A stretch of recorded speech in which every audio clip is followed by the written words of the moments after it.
we directly continue the action of the preceding plate. After Dante is rebuked by Beatrice, he enters Lethe, where Matilda immerses him. He cannot help but drink of its waters, which cause him to forget his sins. Matilda then leads him to the natural virtues, who dance around him and lead him to the griffin. There Beatrice unveils, and Dante is able to see, reflected in her eyes, the spiritual reality the griffin represents. While all this occurs, the procession remains stationary. We see the 7 candlesticks and the 24 elders in front at the bottom of the image. And we can make out the books of the New Testament, with Revelation in the rear at the top of the image.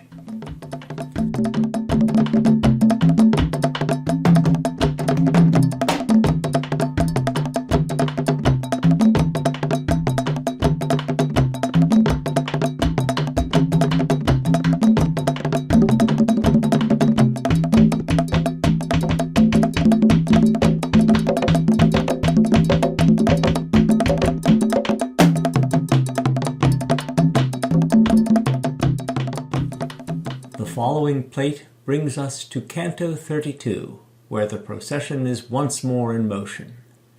Matilda, Dante, and Statius walk alongside the chariot in which Beatrice stands.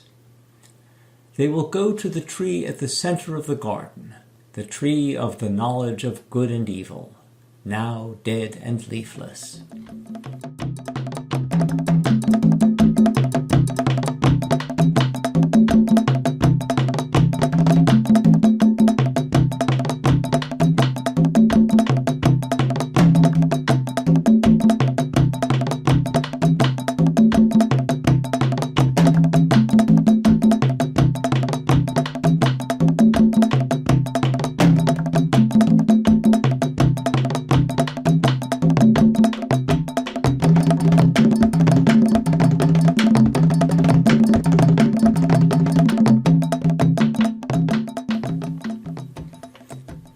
At lower left, we see Dante, recovering from his view of the griffin's spiritual meaning, which he saw reflected in Beatrice's eyes.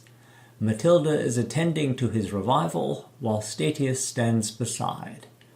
Then we see Dante standing right next to the allegoric spectacle, in obedience to Beatrice's command to watch it carefully as it unfolds. The heavenly procession is supposed to have returned to the skies before this allegory began, leaving only Beatrice, the chariot, and the 7 virtues behind. Britto has confused the 7 virtues with the 7 candlesticks, and it is these latter he has represented. Canto 32 is illustrated with this second plate for good reason. At the base of the tree is enacted a complex allegory of church history.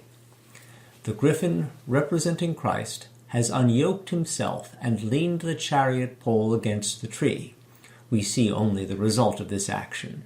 The tree has returned to life and is now covered with flowers. The idea here is that the wood of the cross was made from one of the branches of this tree at which Adam sinned. When Christ endured the cross, he undid the deleterious effects of Adam's fall. The pole of the chariot which represents the church is the cross, and the griffin is Christ. Thus the griffin's obedient shouldering of the chariot pole all the way back to the tree it was hewn from restores paradise.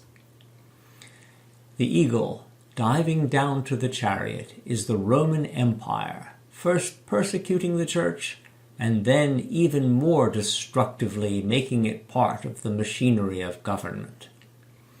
The result of this confusion of church and state is that the church itself becomes a 7-headed monster out of the book of Revelation, which is why the church chariot's pole has sprouted 3 heads and another 4 have arisen on the 4 corners of the box. Below the chariot is the dragon which represents Islam, a heresy attacking the church from without. The fox inside the chariot is heresy attacking the church from within. Beatrice has left the chariot for this allegory. It is now occupied by a whore, the corrupt papacy.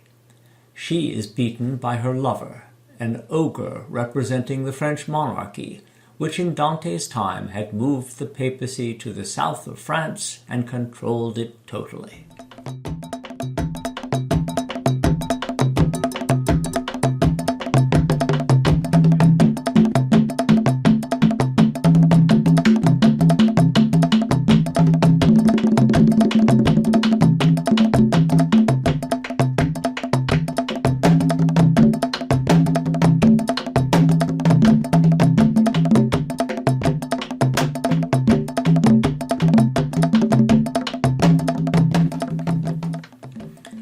The final canto begins with Beatrice explaining the meaning of the allegoric spectacle.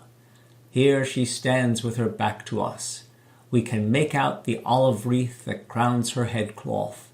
Dante, Matilda, and Statius lean in to listen, while the 7 virtues, mistakenly represented as the 7 candlesticks, stand to the side. They then proceed to the river Aunoe, the virtues in the lead. Dante walking beside Beatrice, Statius and Matilda bringing up the rear. Since Dante has shown due repentance for his previous life, a placated Beatrice now accompanies him in friendly wise. In the top of the plate, we see the approach to the waters of Aunoe, and then Dante drinking from them. The same waters are shown twice to show a sequence of actions. Time has been turned into space. The virtue of this stream is to restore to whoever drinks it the memory of all their good deeds. Dante is fitted for his heavenly ascent not only by passing through the fires of initiation, but by becoming reconciled to all the good and bad in his own past.